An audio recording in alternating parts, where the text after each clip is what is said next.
very interesting and important subject to discuss.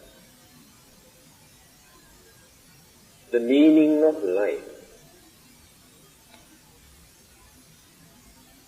First, we must try to understand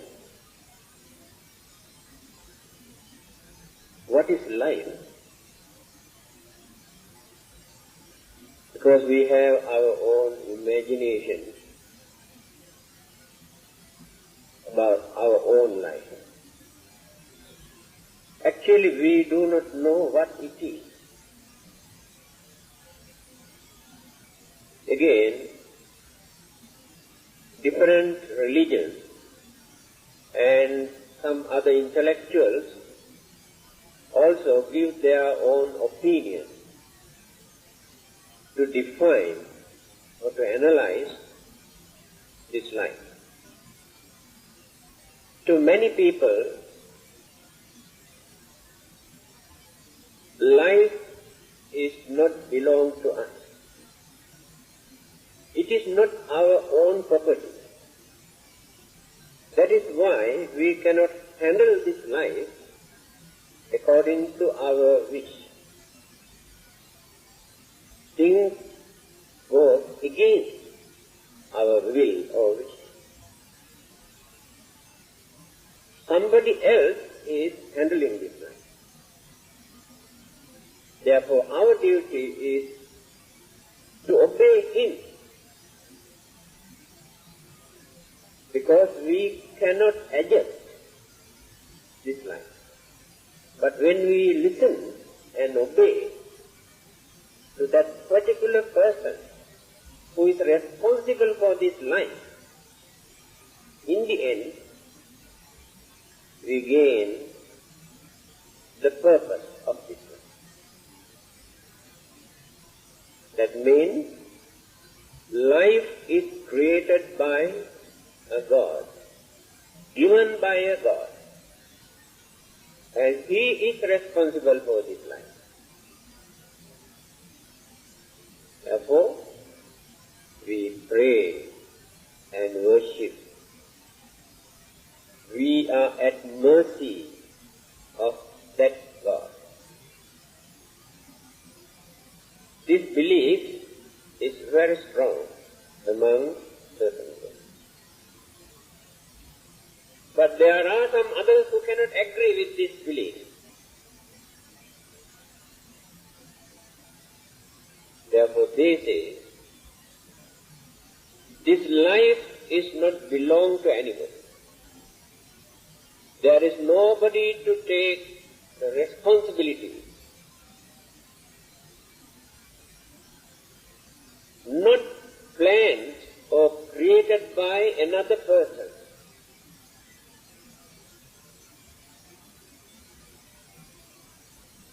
This is a gradual development, evolution, evolving, changing forever.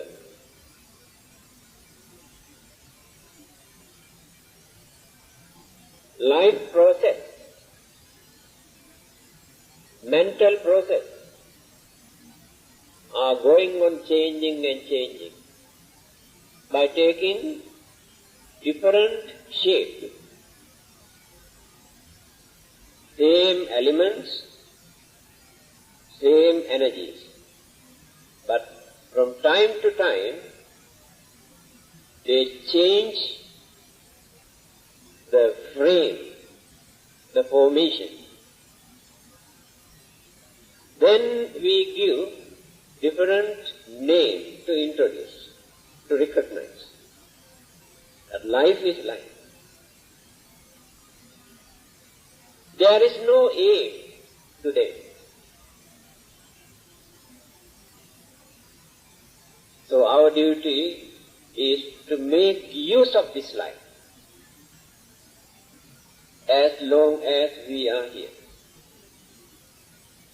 So they don't want to go beyond that.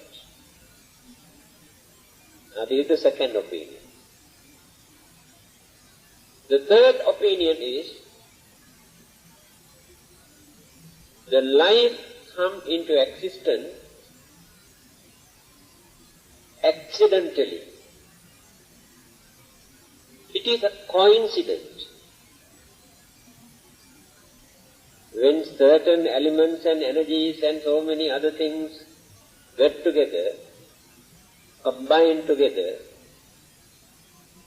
a unit appears.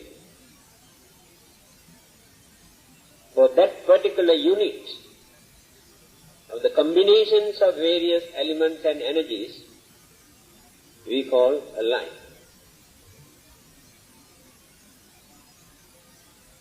To them also, there is no aim, no purpose,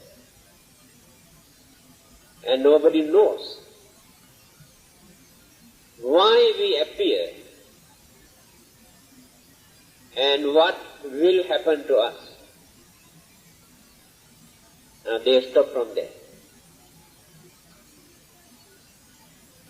Another group says, there is a supernatural or extraordinary universal consciousness that which exists forever. So all these living beings and things that exist in this world or any other part of the world are the particles that dropped from the universal consciousness,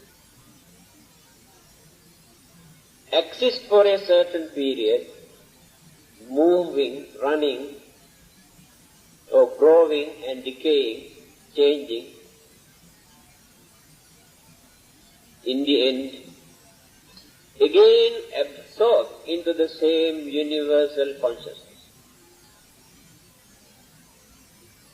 That is the end of it.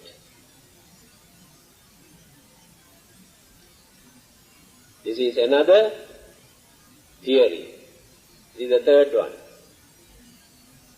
Next one. The life is an incarnation. It appears again and again by taking different forms, and this exists forever like this.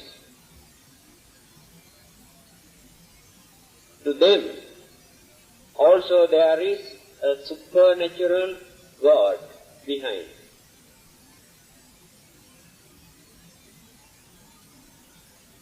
Now let us come to the Buddha. How did he analyze? So in the eyes of the Buddha, we can understand that his definition is not like the definitions given by others. Then he analyzed. What is life? Life is nothing but combinations of two things. But there is nobody to bring these two things together. Mind and matter. They have magnetic power.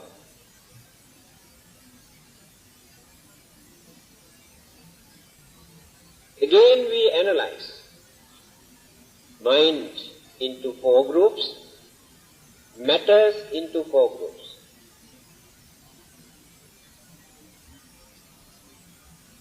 Eight. Matters analyzed into four as solidity, fluidity, heat, and wind or motion.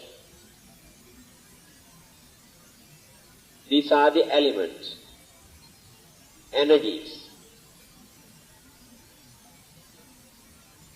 At the beginning, they are not tangible or visible, only energies. When these energies turn into elements, then we can see tangible or visible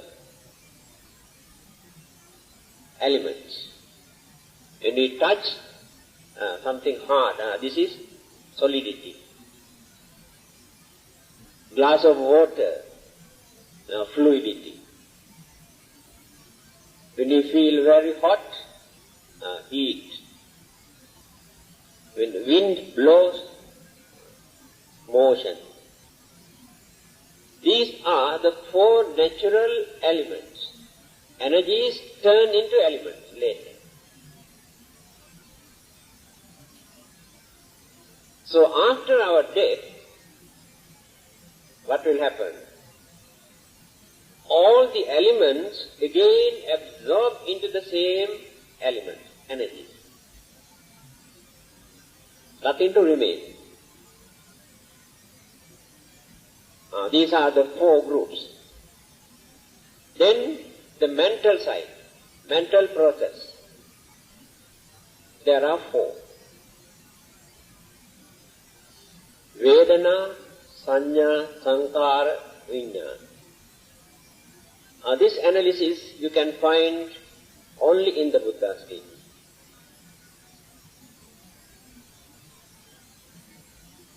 Combinations of these four mental faculties create mind. But they are different sections, different duties. All must cooperate. Otherwise, mind cannot work.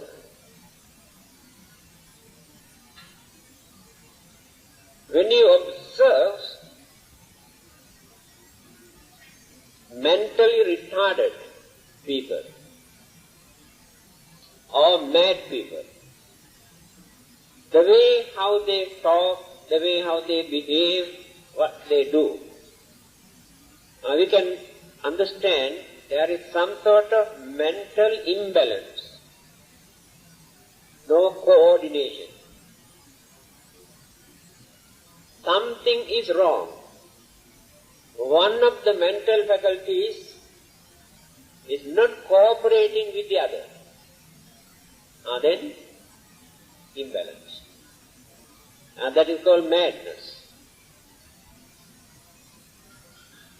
So what are these four? We experience some sort of feeling. Very nice feeling, sometimes very painful, very pleasant, or sometimes neutral, nothing to take seriously, but feeling is there. But we never think this is one of the mental faculties. The feeling exists in the mind, not in the body. Next one, by using one of our senses, eyes, ears, nose, mouth and body, we recognize this is so and so. This is dark, this is white, and this is nice smell. This gives pleasant feeling, bad feeling. We realize this is poisonous. This is very good for our health.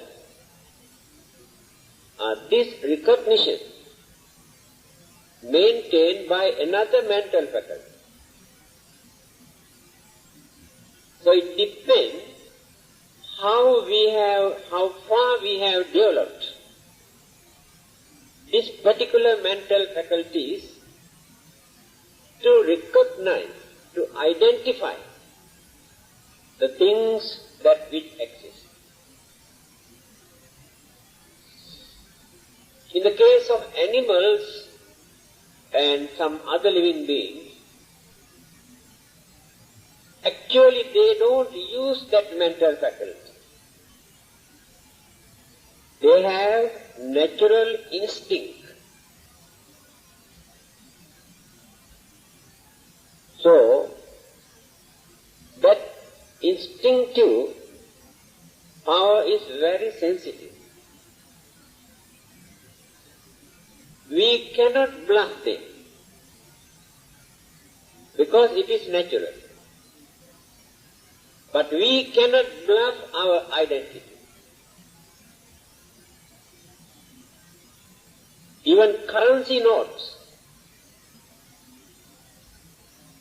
we cannot recognize the difference. Artificial things cheat our eyes, cheat our mouth. And yes, we take for granted that this is natural, but it is not natural. But we cannot cheat animals. Their instinctive power is natural.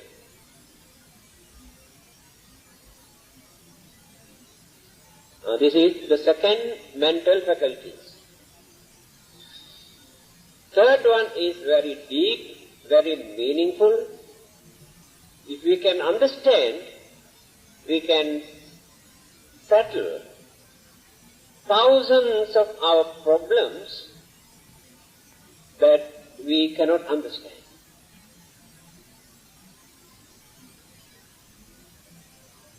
This is called our habits, our tendencies, our inclination. If not, our likes and dislikes by nature. For nothing, we say we don't like that. On the other hand, we say we like that. I don't like that color. I like this color. What is the reason? Or never appealed to my eyes. That is my inclination.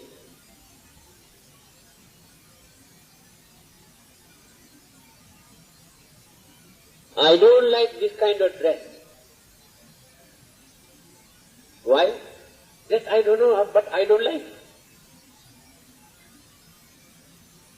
So when you analyze, you can see thousands and one things. Our habits. Again, our own character.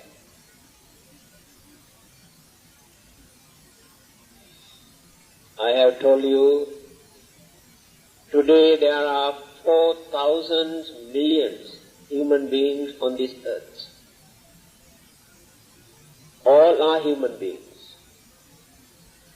All of them have the same four mental faculties. But you cannot find two human beings who maintain the same mentality, same way of thinking. Impossible. Two are not equal, physically and mentally.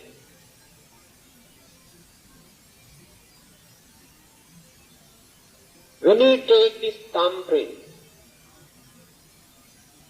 and over to a special branch, they keep and analyze, collect thousands and millions, all over the world, billions human beings, such a small area. How many lines are there? Very few lines, round and round and round. They say it is impossible to find out two persons in this world who maintain the same thumbprint. Can you imagine? There are many other things, not only this.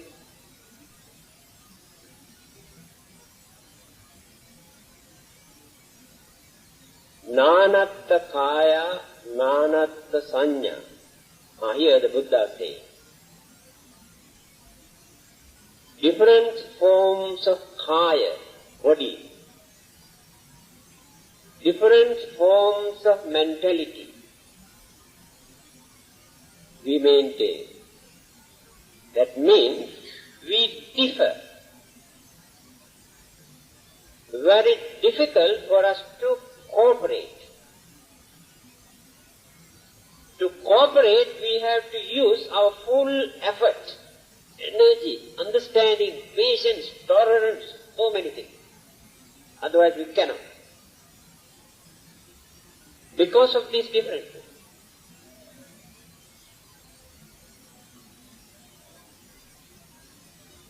So, all our habits that we are going on collecting, developing and developing life after life are stored, deposited in our subconscious mind. So we use what we have deposited according to our way of thinking, our way of talking, according to our educations, and according to our way of doing things. All these things become our habits. These habits never disappear from our mind. The physical body disappears. The mental attitudes never disappear. The continuity of life process depends on our mental attitudes, not the physical attitude.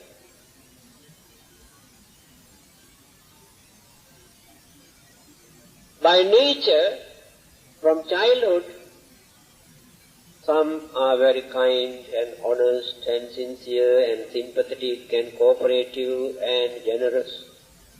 From childhood. Nobody taught them to behave like this, their own. Some others are very cruel, cunning, selfish, criminal-minded. Who taught? Nobody. Their own.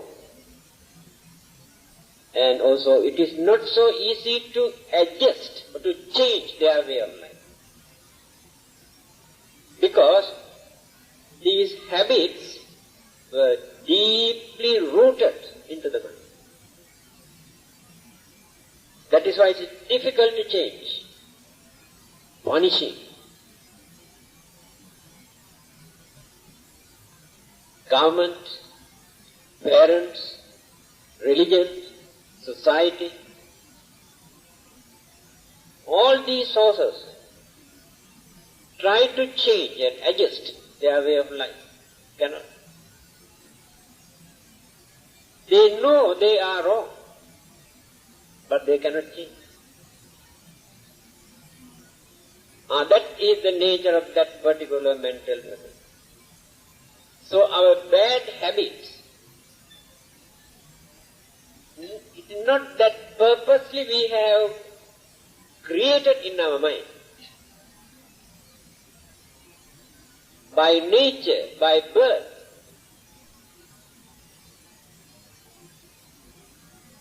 ingredients of these are already there. Potentials are there. So when we grow, we know how to make use of them. When we were very young, as small babies, we cannot use them. Now people like small babies. Everybody likes small babies. Very lovely. Cyan.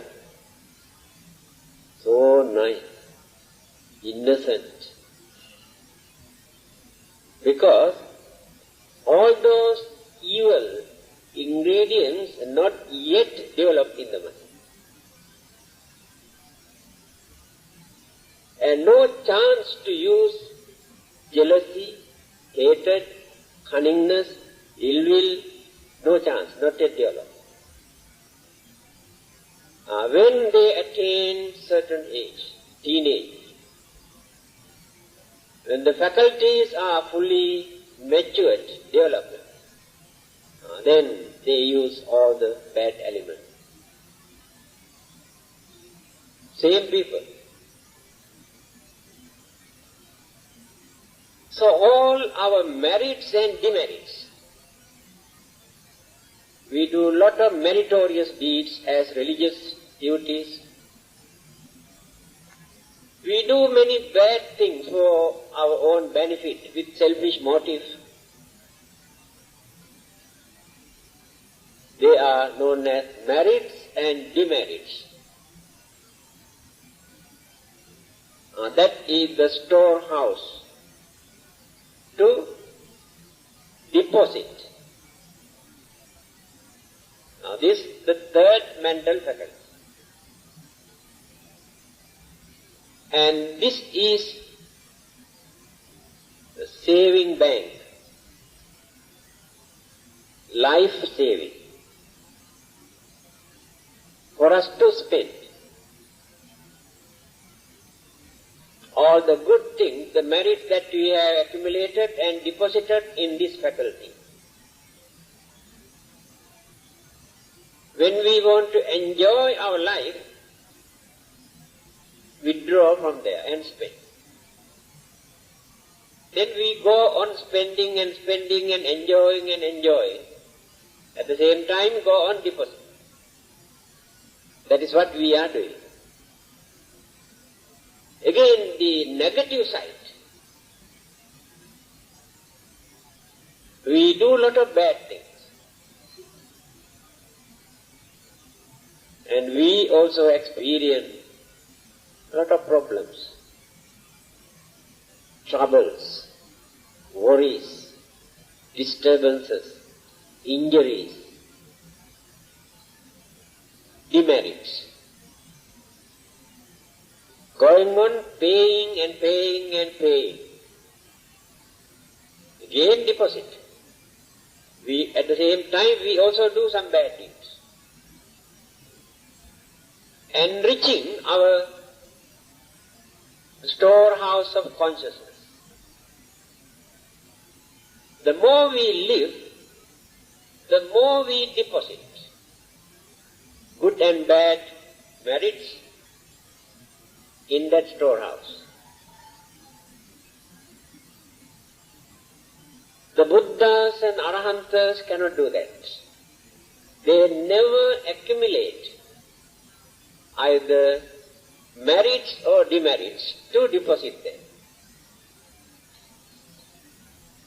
But in our case, every minute we deposit something according to our thoughts, words and action. You see, when we analyze our mind, there are many things for us to learn. The function of the mind. Now this is the third mental faculty. The last one is called consciousness. Consciousness means when five senses bring object from outside, then by using our identification through one of the mental faculties, then experiencing whether it gives good taste or bad taste, using another mental faculty. For us to use two mental faculties to accommodate this. So every minute we are doing this. When you look at, then watch. then decide whether good or bad, useful or not, either to accept or to reject, or to ignore. Sound, a smell, taste, feeling, the objects.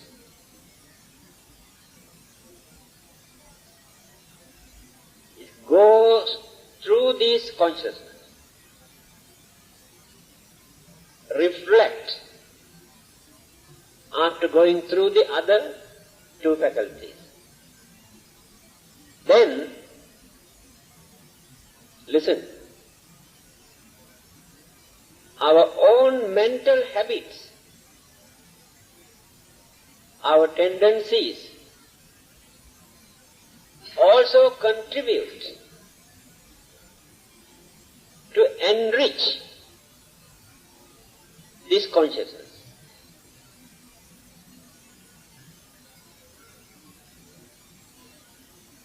Then, the mental objects that we have created, that means our belief, our concept that we maintain in our mind. We have so many kinds of belief. Whether true or not, we believe, influence the mind. We also have our own concept regarding our life and the world and many other things. So these belief and concept also influence this consciousness. Now you can understand that consciousness is a very rich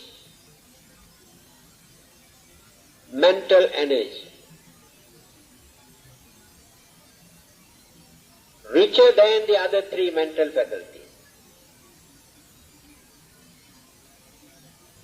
Then, one day, when we are going to depart from this world, when we die, which depart from this body, whether the body or the elements or the minds or energies or consciousness or which mental faculties, this is the biggest problem. All the other existing religions in this world used only one word.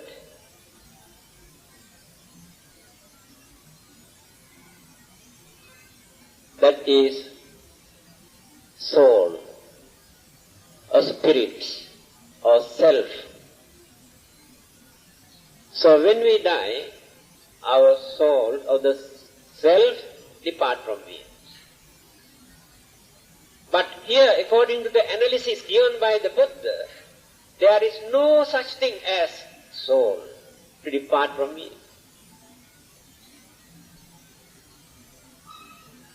To them, there is no such analysis as these mental faculties.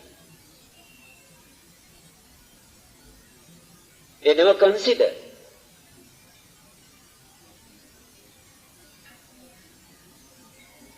Just now I told you, elements of the body cannot carry forward nothing. Drop here and burnt and turned into ashes.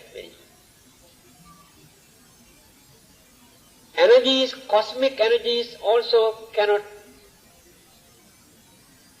Then, four mental faculties just now I mentioned. Our feeling also cannot. Our identity also cannot. When we come to the third one, our habits, our attachments or likes or dislikes,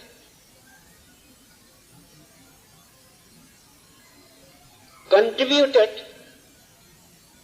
to the consciousness at that time. And the external object that we absorbed from outside influence the mind.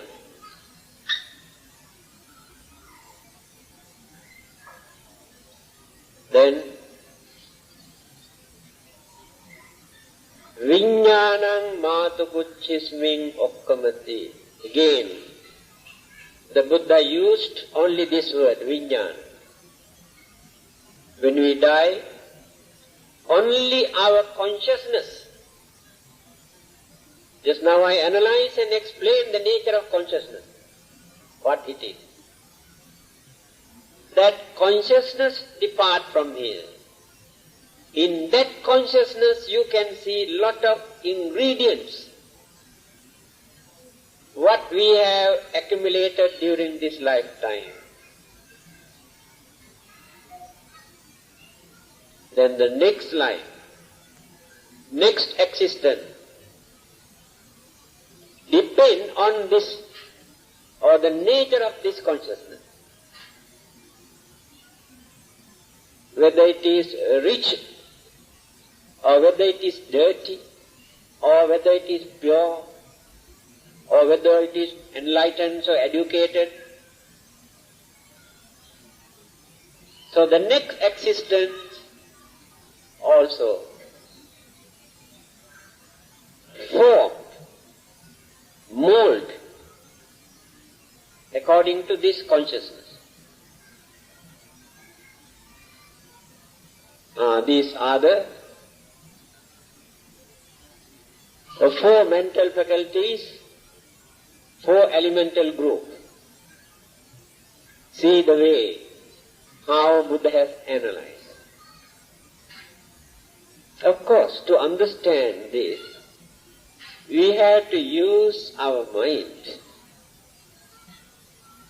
to think. Otherwise we cannot understand anything. We maintain the same age-old belief, that's all. Given by God, taken away by God, finished. Nothing to study.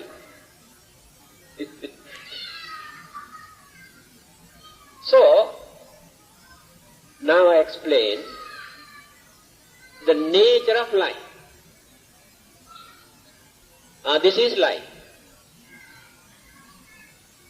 And I told you, this appearance or the outlook or the formations of this structure or the body is not the life. This is not the life. So this is the house which is built for that life to exist, to live. So life is inside, energy. That is why others say soul exists, to them that is life. Given by God or created by God. But to us, not given by another person, but combinations of all the necessary elements and energies. Now let us come to the next item. Meaning. Is there any meaning?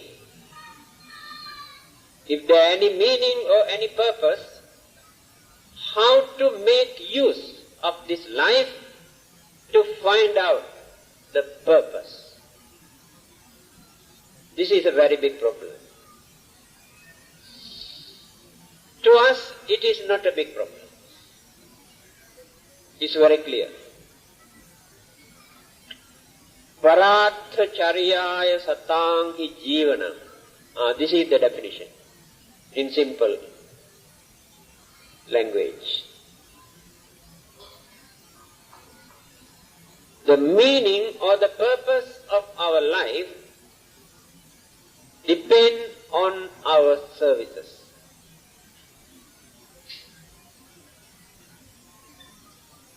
If we want to make life a meaningful one, by enjoying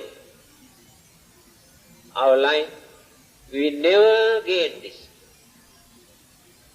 In the end, we gain more frustration.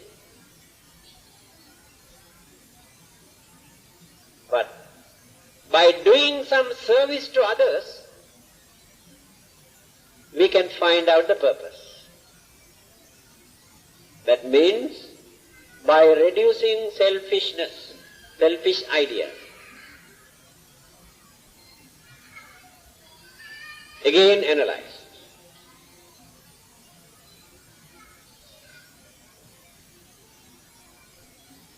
Many others try to tell us,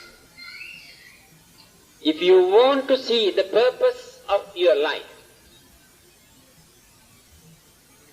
you must gain this through external sources.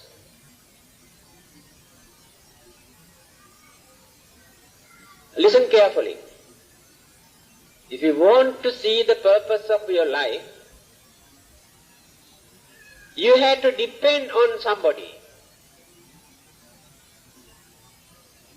Then your duty is to pray, worship, and obey. Then you can find the purpose of your life. It is in His hand.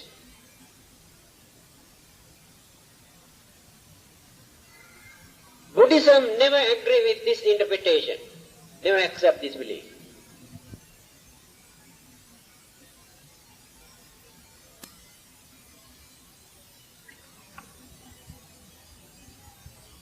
Let us take the purpose of life of the Buddha. How he started, what kind of services he has rendered. He said, he did not gain anything from outside, from anybody.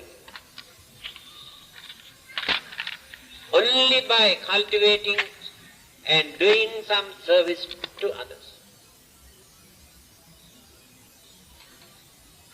Until he reached the final goal, the enlightenment. To climb up to that maximum level,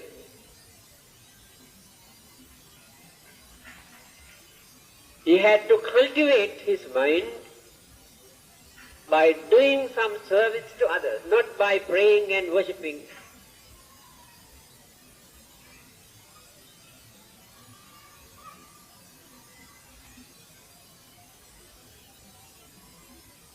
Bodhisattva. The characteristics of a Bodhisattva. Now we worship Bodhisattvas, thinking that they are very powerful, they can save us, they can bless us. Why do we worship them? Because they have reduced their selfishness, greed. They are willing to serve others because they think the purpose of their life is that. So they are not working for their own benefit. So we worship them.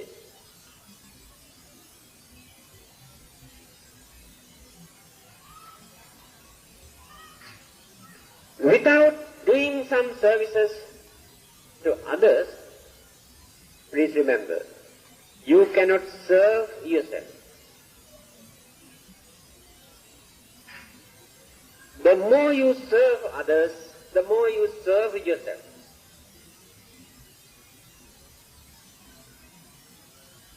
Very deep and very meaningful and practical. Just now I told you, the Buddha gained his enlightenment by serving others life after life. then there are various ways for us to serve. Now you are observing 8 precepts. Do you know what kind of services that you can render during this period?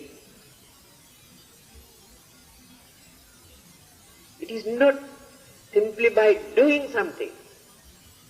Your attitude, your mentality, your way of thinking, your devotion, confidence, these are the things that contribute to do some service to others. Let us analyze all the precepts that you are observing to do some service to others. Wonderful service. You say, I promise not to destroy, not to kill any living being. Is it not a service?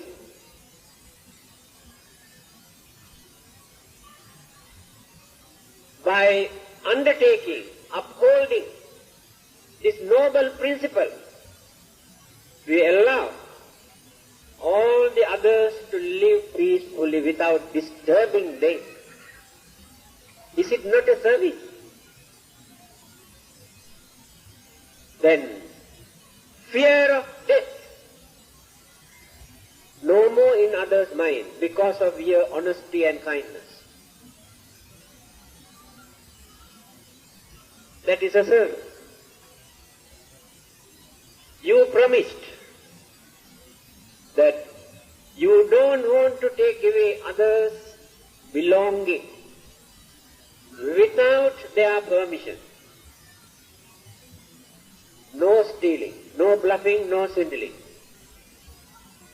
Is it not a service?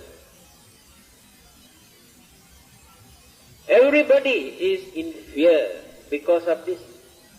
Somebody may come and take away their valuable things and belongings. If not, somebody may bluff. But you have made up your mind not to do such dirty things. Then you allow others to live peacefully, and they also can sleep peacefully. That is your contribution, that is your service. Not necessary to go out and do something.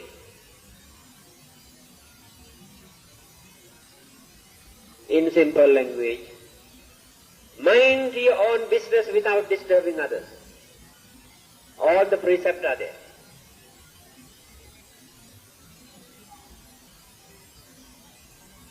But people cannot do that. They want to go and worship and pray and pray and pray, come and do all the dirty things. Then where is the service? You promise to keep away from sexual misconduct. Yes? All over the world, people are suffering, fighting, killing each other because of this. Innocent girl cannot go out without fear in her mind because of this. And all sort of immoral practices are spreading all over the world. So many dirty tricks which mislead the whole mankind are spreading sicknesses, very funny kind of sicknesses spreading all over the world because of this immoral practices.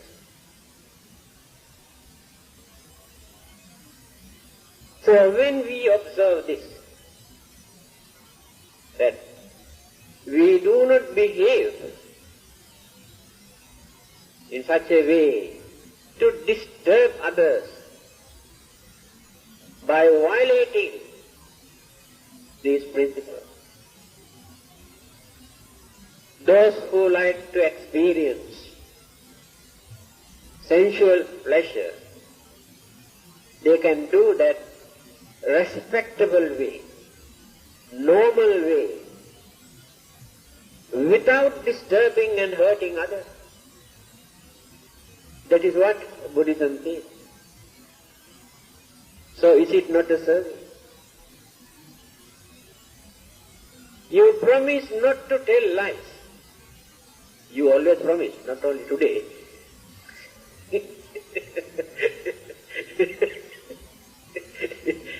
You promise not to tell lies. So how long can you maintain this? How many days? At least for a few hours. If you can maintain this noble principle, then others can trust you. Now they don't trust you. Today they trust you after this evening. Tomorrow nobody trusts you. The nature of our mouth is such. People never trust what we say. So but you promise not to tell lies. Not to tell lies means there are four altogether. Not to use bad words, harsh words to scold others, not to tell lies to mislead and swindle others, and not to carry tales to create troubles and dispute, gossiping and all sorts of things. Guard your tongue. Service. Now you can understand in which way that we can serve others. Allow others to live peacefully without disturbing them. That is why this says, Paratha Charyaya Satangi Jivana. The purpose of our life depends on our services. Services means by leading a noble life without disturbing others. Further, you can extend. When we come to know that some people are suffering without food, without clothing, without medicine, without shelter, or various other disturbances in fear, there may be certain things that we can do to relieve their suffering. It is a service.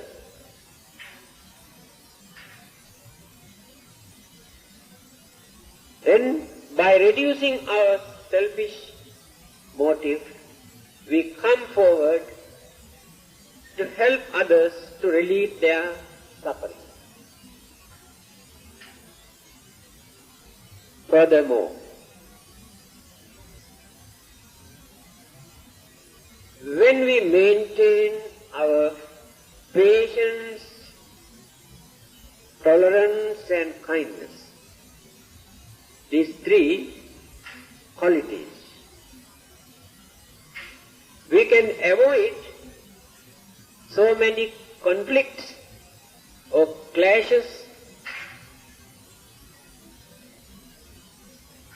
disturbances, misunderstanding, enmity. Simple things which can create enormous problems. But we can avoid this by upholding the simple quality in our life. When it is necessary, we must try our best to tolerate. It does not mean that always we must tolerate. There are certain things that we should not tolerate. But there are many other things by considering that this can create a lot of problems and troubles, then tolerance or patience, very important at that time. That is your contribution. Just because of your strong egoistic idea, views, you don't like to calm your mind, reduce your pride. You don't like it. You want to fight. You want to beat. You want to scold. If you can avoid this, you also can avoid so many other problems.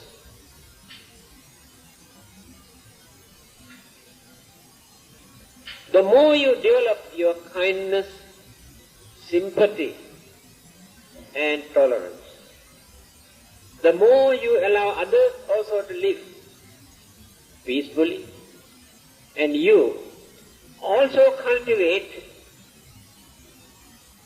the good qualities in your mind. That is called religious way of life.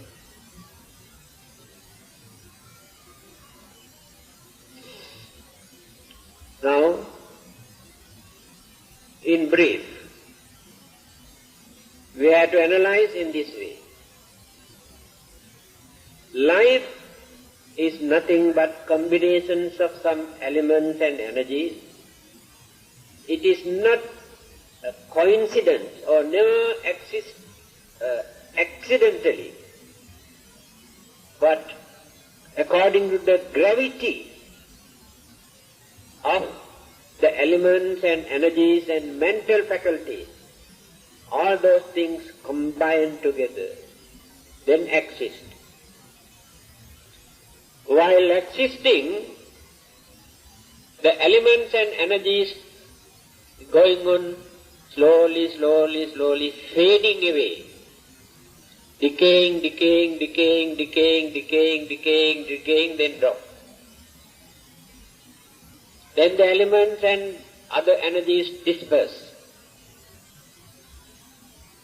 The consciousness, just now I explained, never disappear, depart. Another life come into existence because of this. After that, all the other external elements and energies combine, join together. Combination again taken place. Built another house, another life. Now that is life. By knowing that this is not a joke, it's a real burden, no peace, no rest, no guarantee. What we are trying to do is to mold our way of life to reach a reliable, unchangeable place, not a place actually, a condition, where we can keep away from all these problems that we are facing today. That is called the aim, the ultimate aim. That means to see the end of all our physical and mental suffering. No more mental suffering, no more physical suffering. That is the purpose. To reach this end, I have told you, we cannot gain this by praying or worshipping, but by cultivating our way of life, fulfilling our duties such as services. Do some service to others. When you do some service to others, you serve yourself. You cultivate your own way of life. Without doing this service to others, you never serve yourself. Impossible. Now you can understand whether there is any meaning in this life. Then how to handle this life, how to make use of this life, if we want to find out whether it is meaningful or not. Thank you.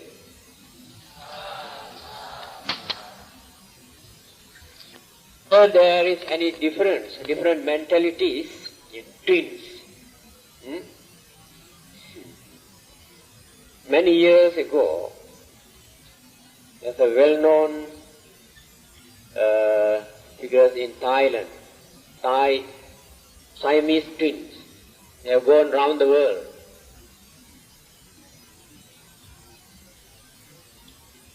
And they were loggerheads. Couldn't agree with the other. Can you imagine? Physically, join. Mentally, differ. When one person says, I want to sleep, the other person says, no, cannot sleep.